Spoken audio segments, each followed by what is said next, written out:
Welcome to this presentation. This is a continuation of a presentation on Old Testament history. The previous one covered the history of Israel from the time they entered the Promised Land up until the time they were carried away into Babylon. Now in this presentation we want to look at the time period essentially between the Old and the New Testament of a Bible, the events that happened in this time. It's a subject that probably isn't covered a lot because you either read the Old Testament or you read the New Testament, but much of the Old Testament stops around 500 BC and then suddenly you get the New Testament starting with the birth of Jesus. And so the question is, what happened in the intervening centuries?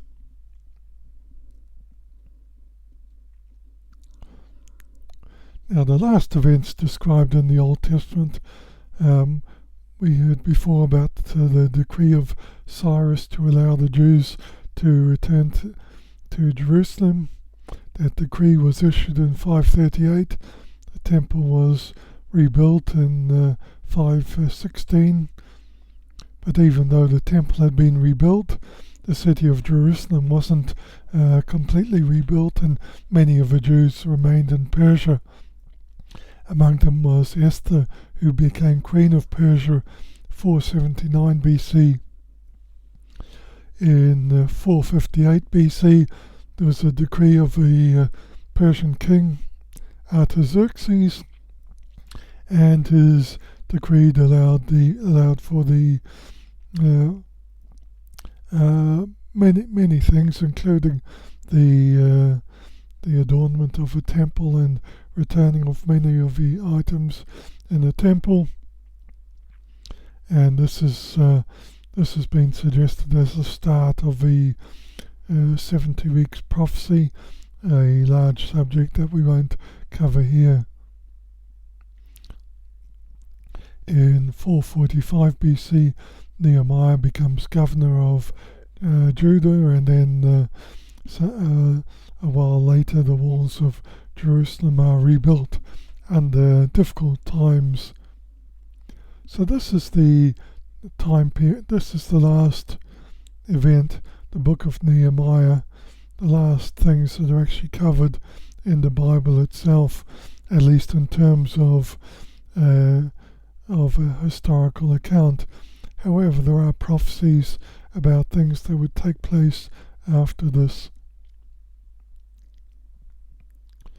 Now, as mentioned, the Jews were living in the Persian Empire before they returned to Jerusalem, but eventually the Persian Empire, or Medo-Persian Empire, is overthrown by the Greeks under Alexander the Great.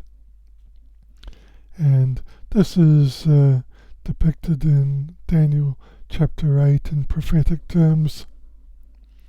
And it reads, "As I was considering, behold, a he-goat came from the west on the face of the whole earth, and touched not the ground, and the goat had a notable horn between his eyes. And he came to the ram that had two horns, which I had seen standing before the river, and ran unto him in the fury of his power. And I saw him come close to the ram, and he was moved with choler against him," and that's King James language for anger, "and smote the ram and brake his two horns, and there was no power in the ram to stand before him, but he was cast down to the ground and stamped upon him, and there was none that could deliver the ram out of his hand."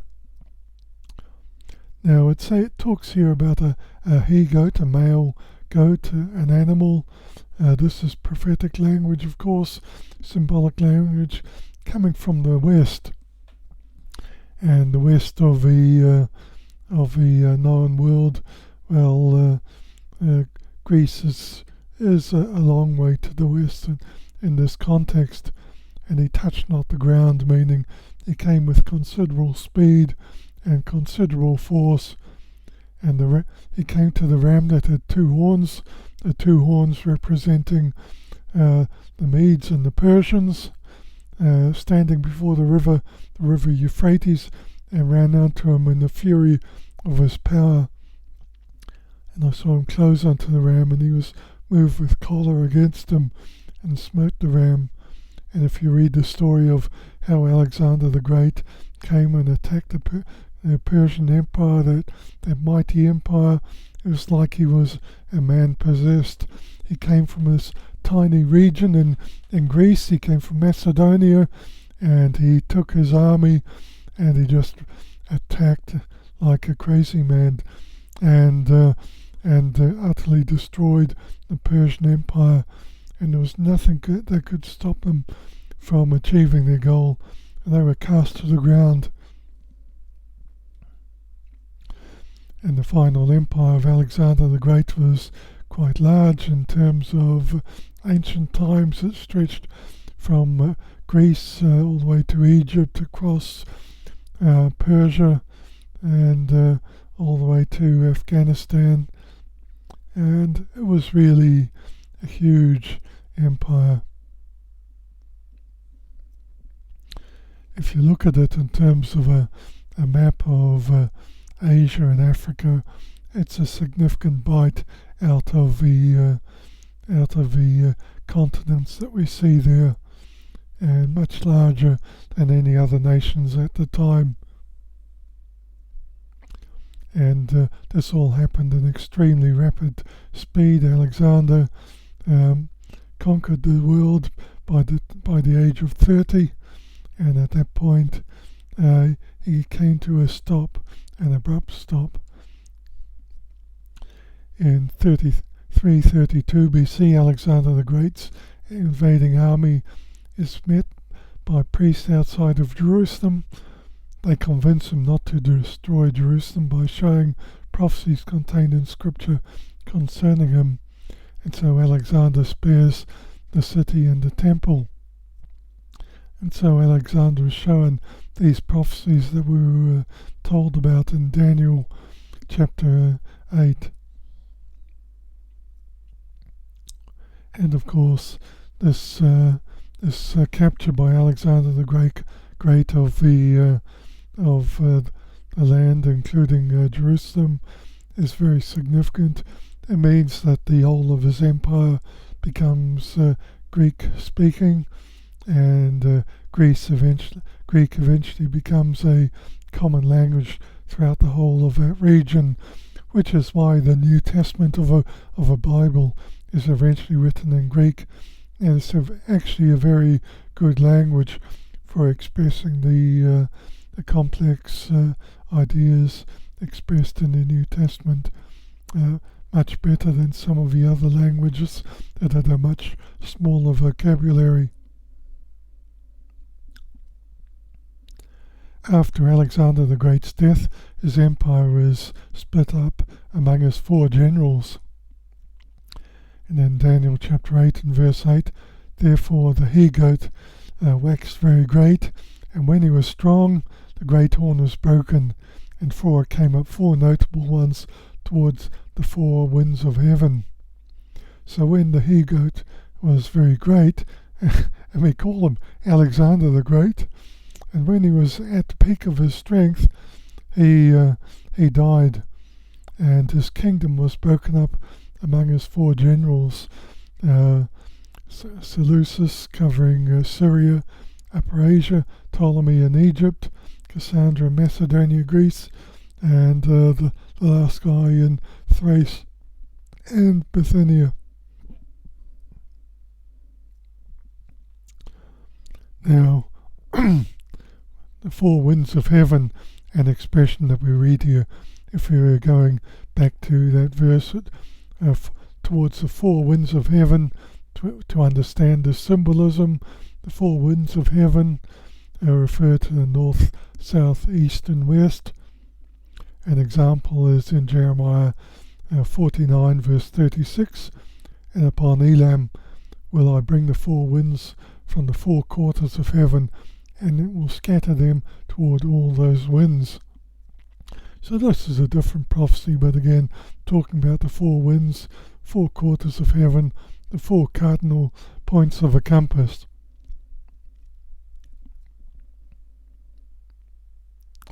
Now, in case you were wondering about the interpretation is actually provided for us later in the chapter, so that there's no confusion. We weren't just making this up.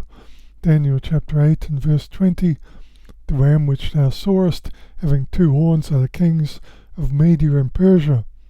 So that simplifies things quite a lot. No need to speculate, no need to guess. Medes and the Persians. Verse 21, and the rough goat is the king of Greece. Now, Greece is barely mentioned in the Old Testament, but here it is. We're told about something that is going to happen from the Greece, and the great horn that is between his eyes is the first king. Now that being broken, whereas stood up for it, 4 kingdoms shall stand up out of a nation, but not in his power.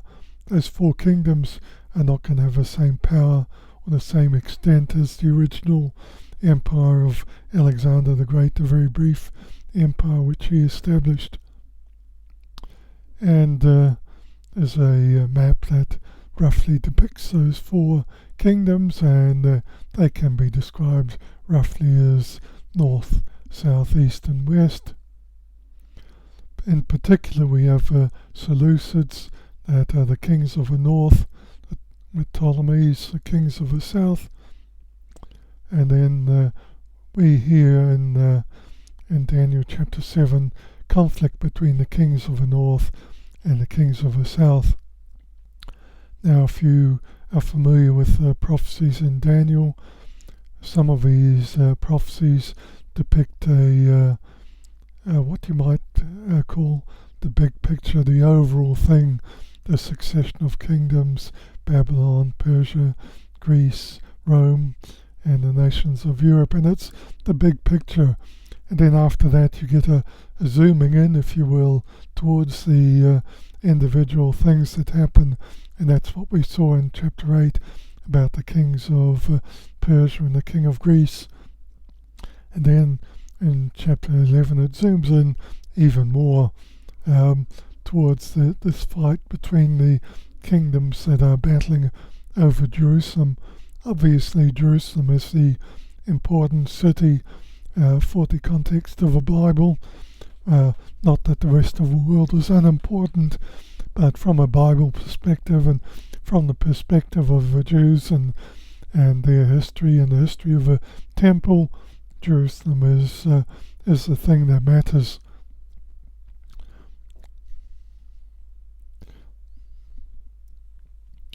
And in 198 BC, this guy, I've heard different pronunciations, Antiochus or Antiochus, I'll use the latter pronunciation, Antiochus IV invaded Palestine, defeated Ptolemy V Epiphanes at the Battle of Panias.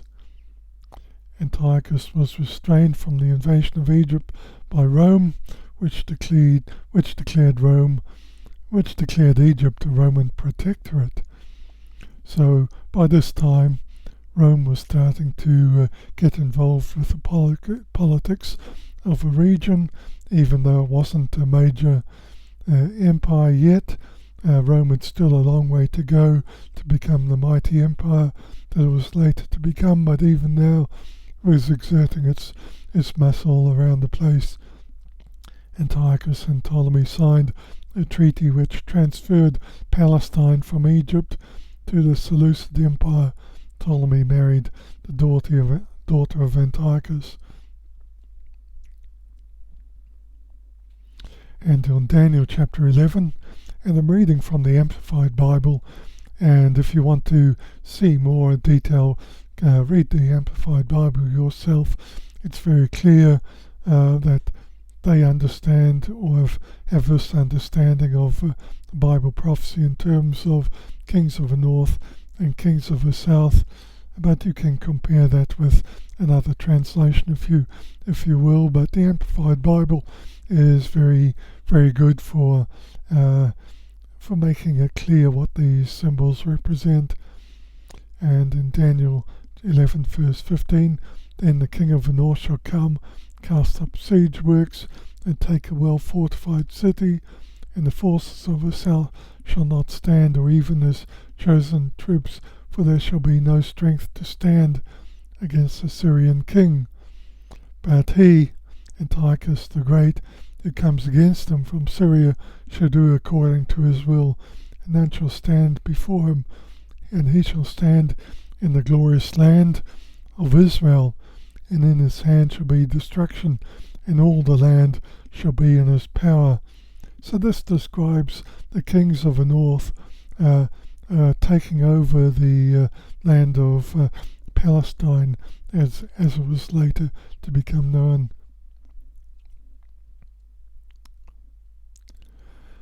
Now, if we go back to Daniel chapter 8, it says in verse 9, and out of one of them, this is out of one of the four kingdoms, was going to come a mighty ruler, was going to desecrate the temple and stop for a while the daily sacrifice. And out of one of them came forth a little horn, so a little kingdom, not a big one, which waxed exceeding great towards the south and toward the east and toward the pleasant land. Yea, he magnified himself even to the Prince of Hosts, and by him the daily sacrifice was taken away, and the place of his sanctuary was cast down. Now there are people who interpret these scriptures differently. Maybe some say that this depicts the rise of the Muslim empire under Muhammad. Certainly that developed towards the south and toward the east, and they grew towards the pleasant land, the land of Israel. But there are other things that don't really align with that. The daily sacrifice being taken away because of this. When Muhammad came along, the daily sacrifice was long gone,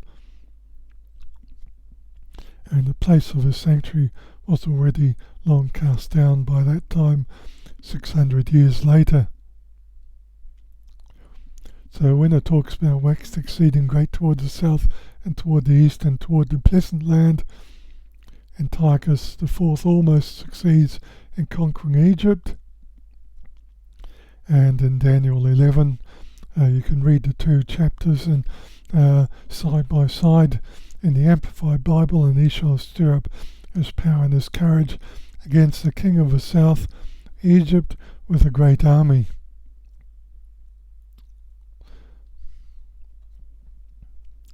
So the reign of Antiochus IV Epiphanes, that was his alternative name, or name or title that he'd chosen for himself, 175 to 163 BC.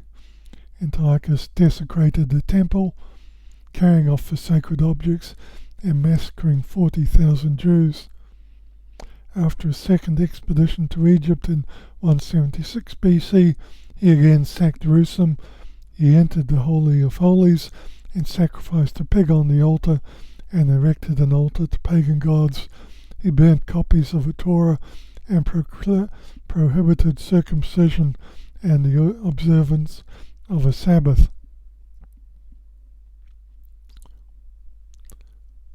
Now, Antiochus IV Epiphanes, the name Epiphanes means God manifest or the Illustrious. And in Daniel 8 verse 11, he magnified himself even to the Prince of Hosts. So he did certainly choose fantastic titles for himself. And by him the daily sacrifice was taken away, and this is certainly fulfilled. He desecrated the temple and stopped the daily sacrifice. And in Daniel 11:21, it says, shall arise a contemptuous and contemptible person. Because of the terrors of his rule, his description was changed from Epiphanes, shining out of a divine title, to Epimanes, the maniac. So his subjects had a fairly good idea of what he was about, the maniac. Daniel 11 verse 31 to 32. And armed forces of his shall appear in the Holy Land, and they shall pollute the sanctuary. And they certainly did, with sacrificing pigs on the altar, the spiritual stronghold, and shall take away the continual daily burnt offering, and they shall set up in the sanctuary the abomination that astonishes and makes desolate, probably an altar to a pagan god. That's in parentheses from the Amplified Bible, and that's exactly what Antiochus did. And such as violate the covenant he shall pervert and seduce with flatteries, but the people who know their God shall prove themselves strong, and shall stand firm and do exploits for God. So it's talking about people who know their God, who are going to stand up, who are going to stand strong and oppose this and do exploits, do heroic deeds. This is what Daniel said, and don't forget, Daniel is writing here in the 500s BC, and the events that we're talking about are in the 100s. So 400 years later, these things come to pass, and Daniel has written about them, and he's written about all of these things. First the big picture, then the smaller picture, zooming in, and now zooming in into the tiny details. And obviously when it talks about things like, or uses language like, and the armed forces of Israel shall appear, and they shall pollute the sanctuary, it's obviously not talking about massive empires or the large sway of historical events. It's talking about very fine details that are taking place.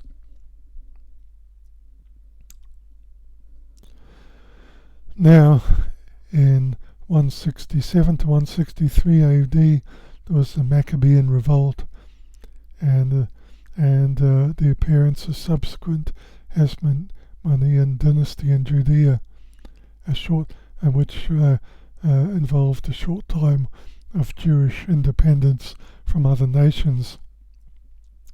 And you can read about this and many other places. It's an interesting story, but just the highlights here. The Maccabean Revolt in 167 to 142 BC, where the actions of Antiochus caused a revolt led initially by an aging priest named Matthias. He and his sons fled to the Judean wilderness, from which they began a guerrilla war against Antiochus' army. After Matthias died, his son Judas, nicknamed Maccabeus, continued the revolt. By 164 BC, Judas and his rebel troops regained control of the temple and purified the sanctuary.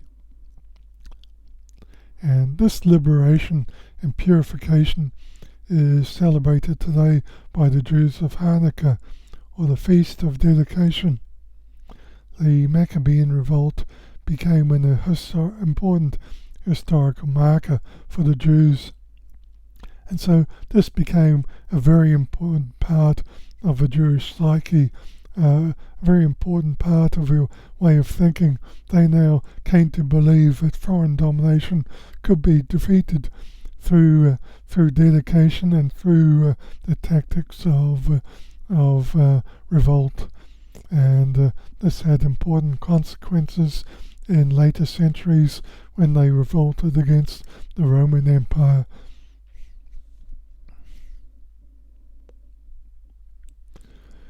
Coming back to Daniel 8, the prophecies from hundreds of years earlier. Then I heard one saint speaking, and another saint said unto that certain saint which spake, How long shall the vision concerning the daily sacrifice and the transgression of desolation, to give both the sanctuary and the host to be trodden under foot? And he said unto me, Unto 2,300 days, then shall the sanctuary be cleansed. And these things, there may have various interpretations for this. Now, in some prophecies, one day represents 1 year. This doesn't quite fit in with a day for a year. We actually see quite different language being used in the 2,300 days. It actually says for a time of 2,300 evenings and morning, implying evening and morning sacrifices, not days. So we're talking about 2,300 evenings and mornings, or 1,150 days. And the time from the desecration of the temple to its cleansing took about 3 years, and I don't think we know the exact days, but 3 years comes to about 1,095, which is sort of in the ballpark of those days. So it's quite conceivable that 2,300 missing morning and evening sacrifices is what's being spoken of in this prophecy, fulfilled very closely by the Maccabean revolt. Now we have to remember that when Jesus came, he permanently took away the need for continual sacrifices and offerings. So when Jesus came, there was absolutely no more need for offerings and daily sacrifices. It was all gone and done away with. This is explained, for example, in Hebrews chapter 10, starting from verse 10, by the which we are sanctified through the offering of the body of Jesus Christ once for all. And every priest standeth daily ministering and offering oftentimes the same sacrifices which can never take away sins. But this man, after he had offered one sacrifice sins forever, sat down on the right hand of God.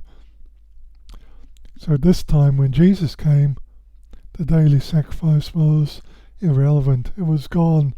It was consigned to the annals of history.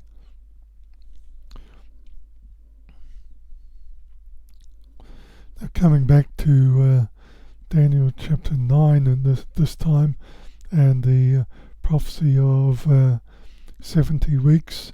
In this prophecy, there were going to be the Messiah was going to confirm a covenant with many for 1 week, and in the midst of a week, she calls the sacrifice and the oblation to cease. So that's to cease, to permanently end, finished, done with, complete. It's over. No more sacrifice. And he's going to confirm the covenant with many, but he's going to be cut off in the middle of a week, and that's of course when he was crucified, and he had a 3.5 year ministry, we believe, and confirmed the covenant for 1 week, or a week of years, 7 years, starting from his appearance around 26 BC through until 7 years later, and the end may be when the Messiah appeared to Paul when he was on the road to Damascus many years after the crucifixion. A subject for another day, and well deserving another presentation.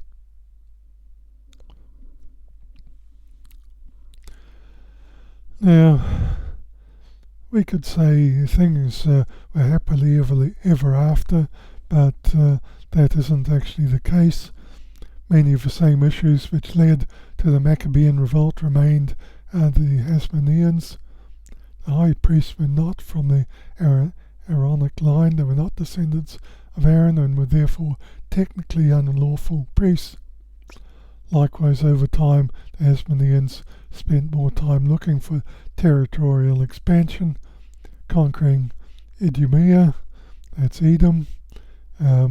Herod, as you might remember, was an Idumean Jew, and forcing them to convert to Judaism. So they were essentially forced to convert. Furthermore, Greek philosophy and thought continued to grow its influence over Judaism. So many people, as a result of the spread of Greek culture and Greek philosophy and Greek thinking, that it spread over the whole of the region, and many people liked it and hung on to it. And obviously many of the things in the were quite useful and valid, but it distracted people from their beliefs in the Old Testament law, and in doing things according to God's way, according to the Old Testament. But Daniel had a warning that more was yet to come, and this is a warning that comes in the form of the going back to the big picture, zooming out.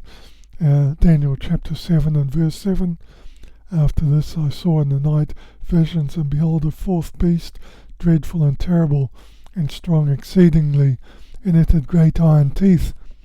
It devoured and brake in pieces, and stamped the residue with the feet of it, and it was diverse from all the beasts that were before it, and it had 10 horns. Thus he said, the fourth beast shall be the fourth kingdom upon the earth, which shall be diverse from all kingdoms, and shall devour the whole earth, and shall tread it down and break it in pieces. Now the first beast was the Babylonian. The second beast was the Medes and Persians. The third beast was the Greeks. So now there's a warning. After the Greeks is going to come something dreadful and terrible, exceeding strong, depicting it as a monster with great iron teeth that's going to devour and break in pieces, like some huge thing out of some horror movie.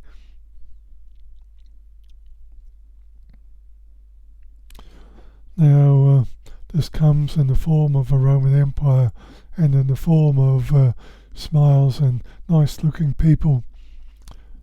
Jerusalem eventually falls into the hands of the expanding Roman Empire.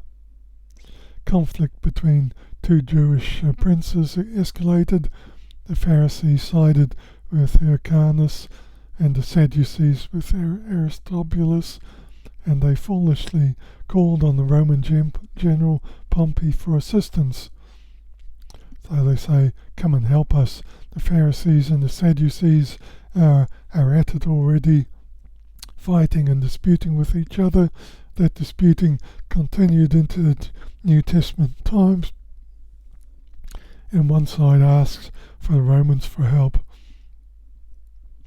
And in 63, sorry, that date must be wrong. I think that must be 63 BC, or maybe 36 BC.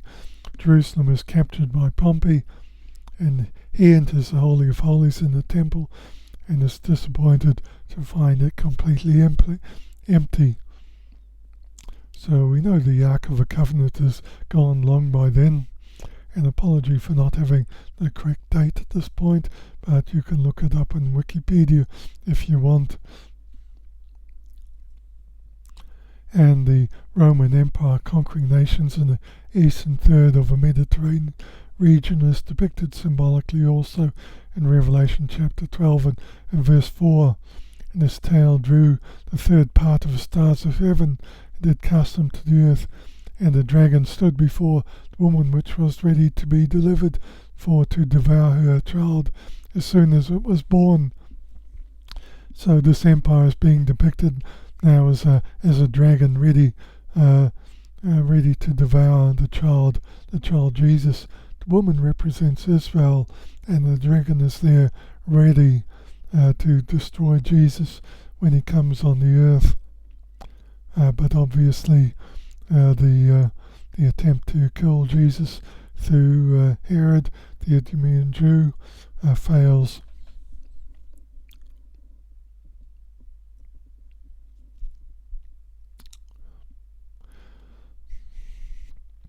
So then we come to the time of Herod the Great, 37 BC through to 4 BC, and he was a king appointed by the Romans, but he was still a mighty king. He took on large public works, building amphitheatres, colosseums, and fortresses in Jerusalem and throughout Palestine. So he knew how to keep people happy. Bread and circuses, as they used to say. His most remarkable project, the reconstruction of a temple from about 20 BC and continuing long after his death. So the temple had already been rebuilt in 516 BC, but it was a shadow of its former self. So now Herod the Great is going to increase this quite dramatically. So this is a major reconstruction. And we conclude this part of a presentation at this point.